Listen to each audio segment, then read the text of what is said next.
I don't know how it all happened. I mean, I'm certainly willing to But it accept couldn't possibly have been Adam and Eve 5,000 years ago with a talking snake in a garden, could it? Well, it could have possibly been that. Come on. See, this is my problem. Yeah. Is I'm trying.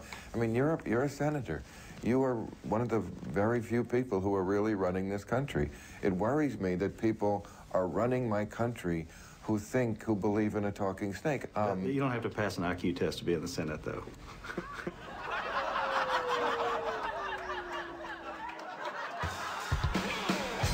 That look when someone realizes what they've said.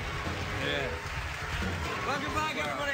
I'm here with Bill Maher, who's your documentary Religulous. Is that how it's pronounced? Correct. Religulous. You pronounced it correctly. Now, is this documentary anti-religion, Bill? Well, sort of.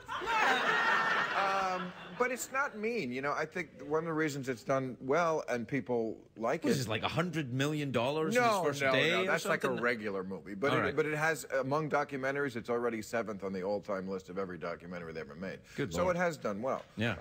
Thank you. And I think people were expecting it to be mean-spirited, and they found that it is not, because I'm not trying to be mean-spirited. I'm not trying to put my finger in people's face and saying, you're stupid. What I'm saying is I'm asking questions that people never ask in this country, because usually this topic of religion and faith, you say the word faith, case closed, conversation ends, you know, that's my faith. And what I'm saying is I'm just going to ask you questions like, why is faith good? Why is... saying you're going to suspend critical thinking a good thing, especially when you're a senator? Okay? I was thinking about it. I think it's a fair question. I think faith is good because it combats fear of the unknown. I think that's what it's useful for. But if you're doing it by making up stories and cleaving to stories that were made up by men in the Bronze Age, when they didn't know where the sun went at night, and, you know, what makes babies, you know, stuff George Bush still doesn't know.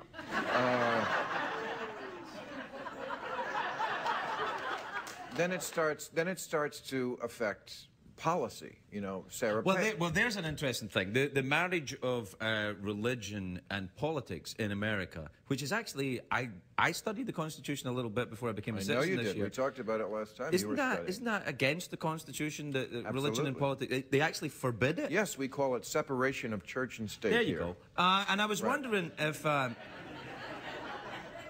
but is that your motive of making the documentary? It's not really about religion, it's really about politics? Or? Well, that's certainly part of it. I think even people who are religious and wouldn't agree with my central thesis that maybe we shouldn't, you know, believe in the invisible space god, I think they would agree that we've had it up to here with having religion shoved down our throats by political people. Well, that's for sure. I think they hide behind it. I think a lot of people as scoundrels hide behind religion. I wonder, though, do you believe in God?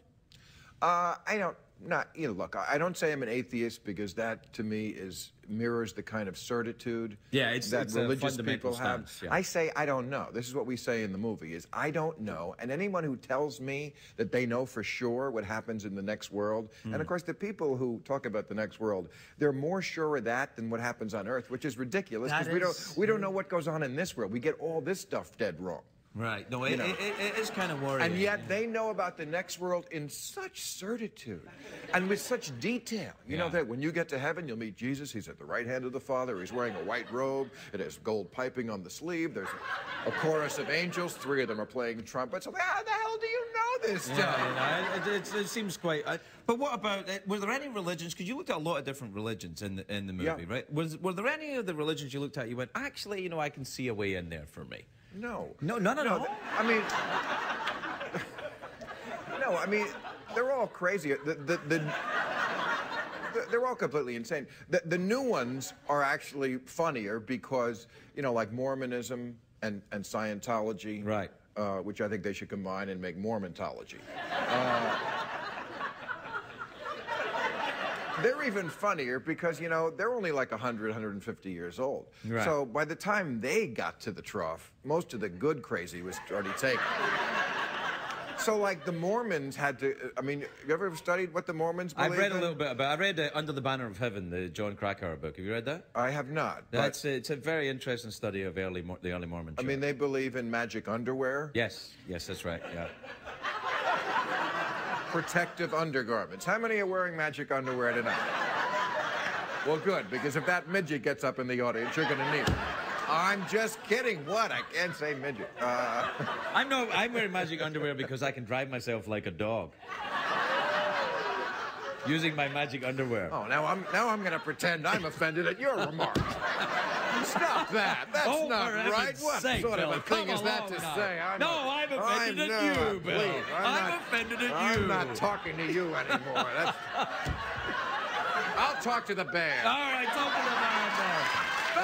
At least they got me high.